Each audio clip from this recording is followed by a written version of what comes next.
Alors, s'il fallait résumer un tout petit peu, en fait, je sais que tu l'as déjà dit plusieurs fois, comment se préparer pour le retour au pays pour les membres de la diaspora, surtout pour ceux qui ont des idées d'entrepreneuriat. Ah, ça, c'est une bonne question. Si tu devais résumer ça en quelques points. Alors, je pense que je suis toujours très... Je suis pas très à l'aise à dire ce qu'il faut faire.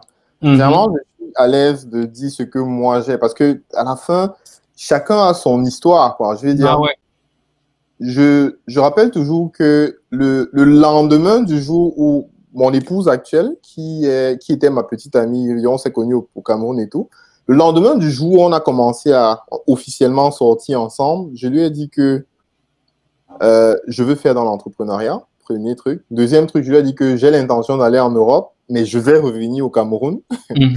Et je lui ai aussi dit que pour moi, ma définition du bonheur, c'est de pouvoir faire contribuer au développement de mon pays.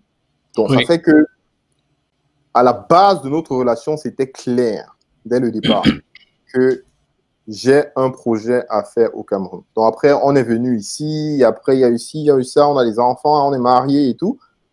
Ça fait que pour moi, c'est une histoire différente que de dire à mon épouse que, OK, je veux préparer mon retour au Cameroun. Ou bien, je veux lancer une entreprise qui va faire que je sois plus au Cameroun qu'ici, par exemple.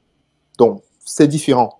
Parce que il y a des gens qui se sont mariés et on dit à leur femme ou à leur mari, dans l'un ou l'autre des sens, que le Cameroun, pour moi, c'est une vieille histoire et tout, ainsi de suite. Donc, ça va être beaucoup plus compliqué. D'accord? Donc, il y a d'abord ça. Ensuite, il y a les familles. Je veux dire que il y a les personnes qui sont dans des familles où elles sont le poumon. Ces personnes-là sont en fait les poumons de leur famille. C'est-à-dire qu'ils doivent financer ça et au-delà. Abandonner ce qu'on a fait ici pour entrer au pays, c'est aussi beaucoup plus compliqué pour ces personnes-là. Donc, il ne faut pas aussi sous-estimer ça. Donc, moi, heureusement, je ne suis pas trop dans cette... Bon, je ne dis pas que je n'ai pas de charge, mais juste que mes charges, j'ai la capacité de choisir celles que je gère et celles que je ne gère pas. D'accord.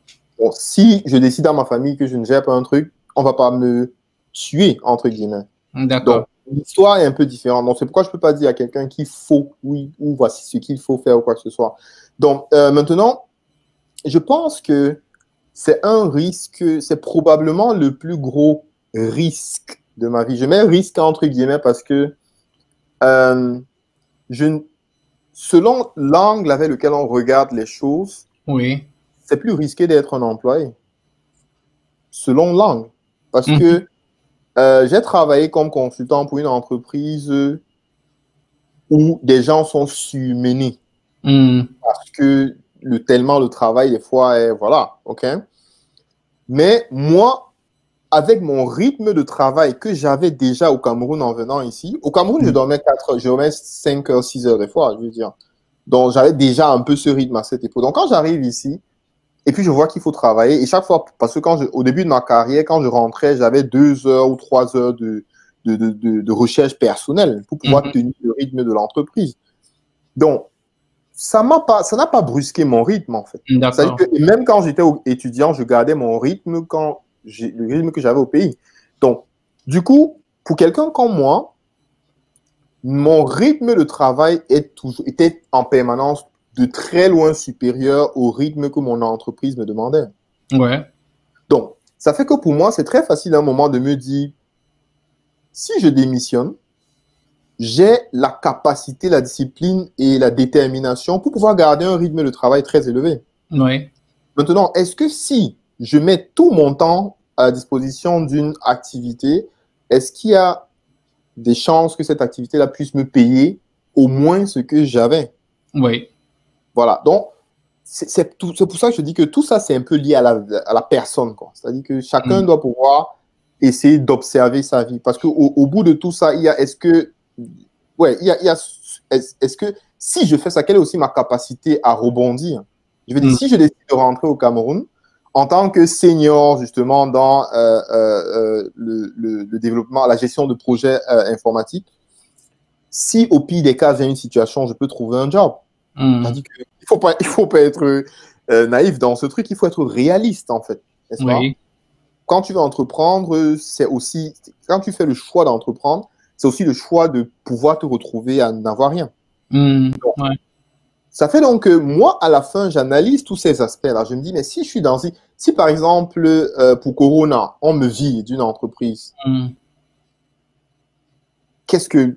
Je veux dire, Cookie, c'est quelque chose qui peut arriver aussi. C'est aussi un risque. Ça veut dire que le Covid est un risque aussi pour moi, en tant qu'employé. Donc, à un moment dont je prends tout ça et je mets dans une espèce de ligne et je dis, OK, j'ai le risque de ne pas avoir le même niveau de vie que j'avais en me lançant dans cette activité. Je cours le risque de rendre mon couple instable.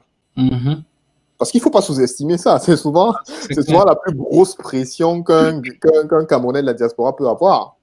C'est clair, c'est clair. Il y a les enfants, parce qu'il ne faut pas aussi perdre de vue que le système, le rythme de vie en Europe fait que avoir un seul adulte qui gère deux enfants, il faut le dire, ce n'est pas facile. Ce n'est pas facile, surtout si ces enfants ont des activités extrascolaires et tout. Donc, c'est de ça qu'il est question. Donc, il faut pouvoir prendre ça en compte et se dire que pour qu'un entrepreneur décide d'aller au Cameroun, par exemple, et en ayant sa famille ici, comme c'est le cas pour moi, il y a une composante. Il faut avoir la femme qui va avec. C'est clair. C'est ces différents éléments-là, quoi. Donc, et je dis qu'il ne faut pas brusquer parce que actuellement, je dis, bon, et pour moi, le besoin de se déplacer complètement au Cameroun ne se pose pas. Dans certains domaines, il faut absolument le faire parce que, étant donné qu'on a Django Europe qui est de ce côté, je n'ai pas nécessairement besoin d'être seulement au Cameroun. Parce que même si je me déplace au Cameroun et qu'on fait une autre branche dans un autre pays, je serai toujours en train de me déplacer. Donc, l'urgence dans mon cas ne se pose pas d'aller me relocaliser au Cameroun, par exemple. Donc, pour le moment, ce n'est pas une véritable urgence. Donc, la question ne se pose même pas. Mais il y a tous ces autres paramètres-là. Prendre en compte par rapport à son propre truc. Et puis, aller mollo mollo. Je le dis dans plusieurs des vidéos sur notre chaîne YouTube que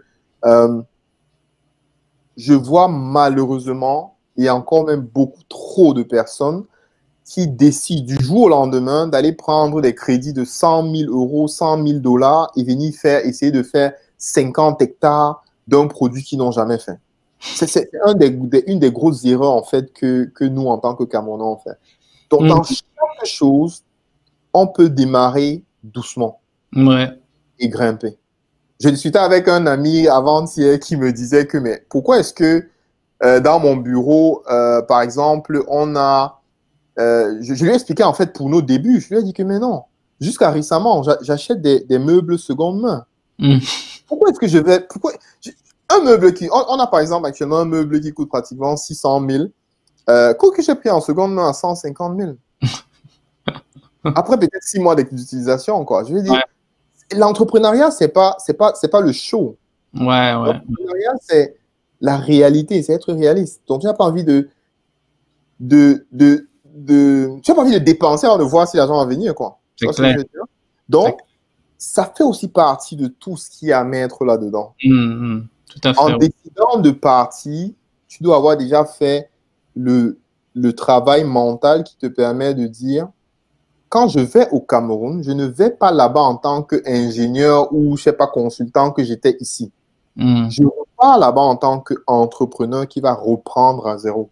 Et en reprenant à zéro, je maximise mes chances de vivre, de survivre en réduisant au maximum mes coûts. Par exemple, mon dernier voyage au pays, c'était le voyage, probablement le seul voyage pendant lequel j'ai presque pas utilisé la voiture. Parce que c'est le mindset. C'est-à-dire que le départ est beaucoup plus mental que physique ou pratique. Oui, pragmatique. Il faut être préparé là-dedans. Il faut avoir échangé avec les personnes qui sont directement liées à notre décision, se rassurer qu'on a leur support, parce que tu n'as définitivement pas envie d'être en train de partir du Cameroun en ayant des problèmes avec ton épouse, par exemple. Par exemple. Surtout pas. Voilà. n'as pas envie d'être au Cameroun en train de te battre pour telle ou telle autre activité pendant que tes enfants sont malades ou n'ont pas de quoi manger. Donc, clair. Il y a un certain type de truc, il y a un certain minimum qu'il faut caler. Voilà. Donc, c'est un peu ça, quoi. Mais bon, c'est le parcours un peu de l'entrepreneur et puis voilà, quoi.